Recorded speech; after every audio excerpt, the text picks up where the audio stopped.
কথাতেই আছে ভগবানের মার দুনিয়ার বার। দেখো ভগবান কাকে কখন কীভাবে মারবে আমরা কিন্তু কখনোই বলতে পারি না। এই যে এতদিন ধরে বৃষ্টি হচ্ছে, কত বলছি ঠাকুর আর বৃষ্টি দিও না, এবার একটু রোদ্দুরে মুখ দিও। তাও একটু দুদিন রোদ্দুরে মুখ দিয়েছিল, আমরা ভাবলাম কত না কি, এবার তো নিম্নচাপটা কমবে, ও বাবা নিম্নচাপ কমবে। এবার এলো শ্রাবণ মাস, শ্রাবণ মাসে অঝরে বৃষ্টি হবে। আষাঢ় শ্রাবণ তো এমনিই বর্ষাকাল।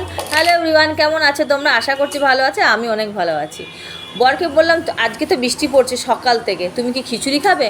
বলে খিচুড়ি, বললে অমনি রেগে গেল, খিচুড়ি করা যাবে না, ভাতই রান্না করো। আমি বললাম একটু খিচুড়ি খেয়ে দেখোই না, অনেক দিন পর খিচুড়িটা রান্না করব। তো যাই হোক, ছোটো মেয়ে যেহেতু নেই, ছোটো মেয়ে গেছে বড় মেয়ের বাড়িতে, তাই টুনাটুনির জন্য একটু খিচুড়ি রান্না করে দিলাম। বেশ টাটকা কুমড়ো নিয়ে এসেছিলো, আলু ডুমু ডুমু করে, আর পেঁপে আর কুমড়ো বেশ ভালো করে ডুমু করে এক বাটি করে নিলাম। আর তার মধ্যে আমি কড়াইতে বেশ ভালো করে তেল দিয়ে জিরে শুকনো লঙ্কা তেজপাতা ফোড়ন দিয়ে ডুমু ডুমু যে তরকারি সবজিগুলো কেটেছি তার মধ্যে দিয়ে বেশ ভালো করে সব রকম মশলা দিয়েছি।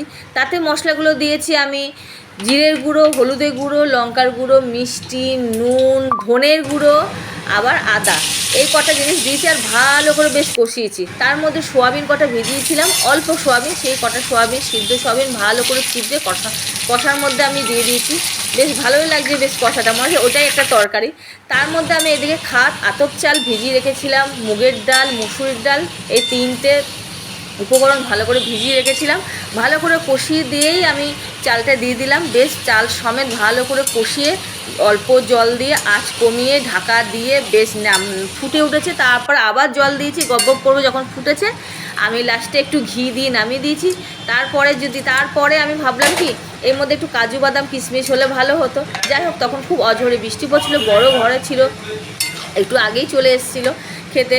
তো যাই হোক, আমি ওই উপকরণ দিয়ে বেশ ভালো লাগছিলো খেতে, দারুণ লাগছিলো, মানে অনেক দিন পর। তার মধ্যে একটু কাঁচা লঙ্কাগুলো একটু ভালো করে চিড়ে চিড়ে দিয়েছি, বেশ ভালো লাগছিলো, বেশ ঝালঝাল, খুব সুন্দর লাগছিলো। আমি অনেক দিন পর করলাম। আমি যদিও খিচুড়ি খুব একটা পছন্দ করি না, তবুও মাঝে সাঝে যখন করা হয় গোপালের জন্য ভোগে, বেশ জুতজাত করেই করি, যাতে সকলে ভোগটা আমরা পরে খেতে পারি।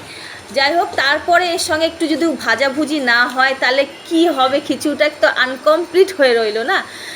ঘরে দেখলাম মোচা কুচানো রয়েছে, মানে সেদিনকে আমার মেয়ে মোচা বেঁচেছিল, বর এসে রাত্রেবেলা কুচিয়ে রেখেছিল, যে যাতে সকালবেলা বইয়ের অসুবিধা না হয়। সেই মোচাটা অল্প করে সিদ্ধ করে বেসন দিয়ে, পেঁয়াজ দিয়ে, কাঁচা লঙ্কা দিয়ে, জিরের গুঁড়ো দিয়ে ভালো করে বেশ মচমচ করে ভেজে নিলাম। বর এদিকে অপেক্ষা করছে। ভিডিওটা ভালো লাগলে লাইক কমেন্ট শেয়ার করে দিও।